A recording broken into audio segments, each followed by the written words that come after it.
Start. At a time when the bill in its present form is going to be considered by the House, and when after a short while it is going to be passed through its final stages. I shall be failing in my duty if I do not express the viewpoint on this bill, not only myself but also of that section of the community which claims to have played during the last 2.5 years a glorious part in the hour of our national crisis. While I do not propose to move any amendments, all the same, I should like to seize this opportunity to state that I am not enthusiastic nor at all happy over this bill.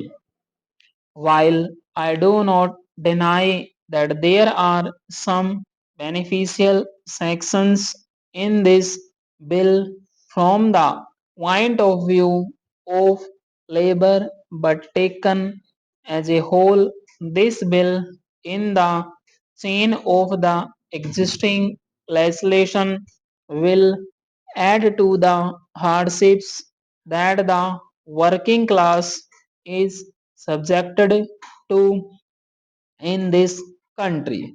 What is the position in the country today? Labor desires peace, and in spite of the political manipulations to exploit labor for their own political ends, labor has still maintained the industrial production and also maintained peace. It has referred as a general rule from resorting to industrial strikes. During the last 2.5 years, it has aspired to secure settlement of its legitimate grievances not by direct action but through peaceful methods of conciliation and failing that arbitration. But what is the position today? In spite of the best desire of the working class in this country to maintain industrial peace and to take resort to constitutional methods, the position today is that there is a law which was an improvement on the old position. All the same, as has been amply demonstrated in the course of the last 2 years, the existing law is utterly ineffective to do justice to the working class in the first place, although the machinery of adjudication is there. There have been numerous instances in which there has been not only delay but also reluctance on the part of the various state authorities to refer disputes to the tribunal. Secondly, even if disputes were referred to the tribunals, there was no time limit, with the result that the proceedings before these tribunals dragged on not for months but at times for years. When they ultimately did give an award, there was no sanction in the existing legislation, with the result that there have been instances of floating awards.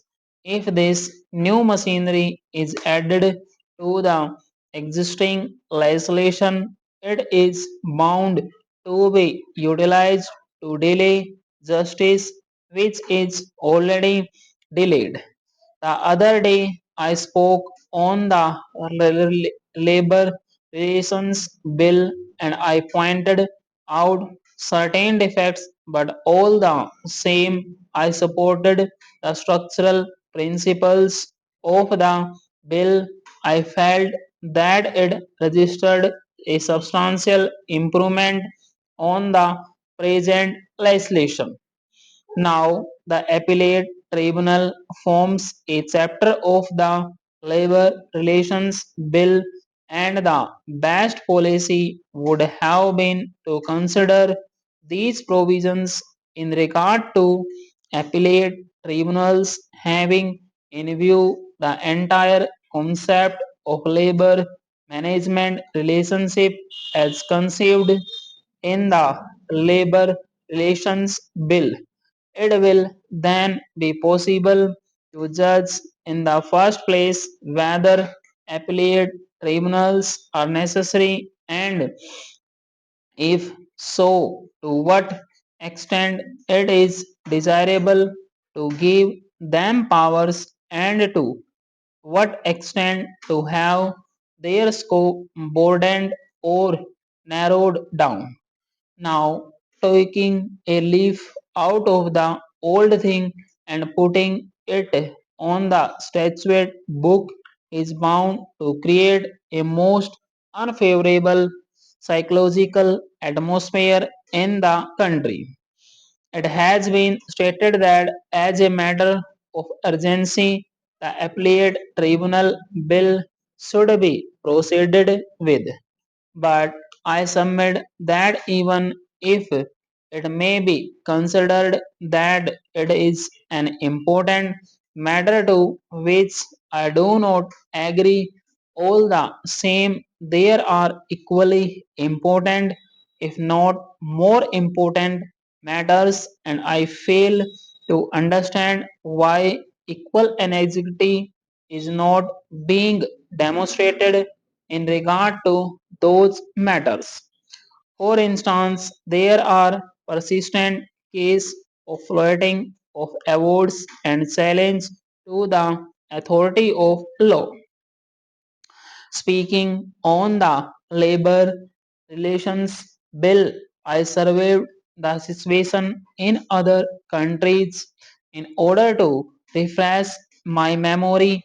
In the course of the last few days, I looked into the labor legislations of other countries. For the information of the House, I may say that I did not come across any machinery equivalent to that of the appellate tribunal either in the UK or the USA.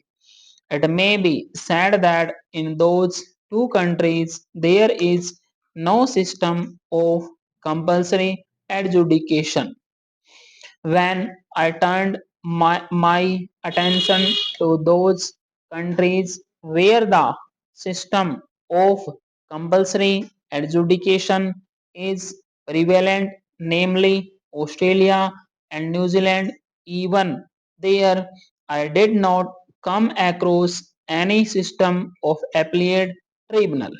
The only part of the world where there is a system of appellate tribunal is Latin America, but even there, although there is the appellate tribunal, its scope is limited. Stop.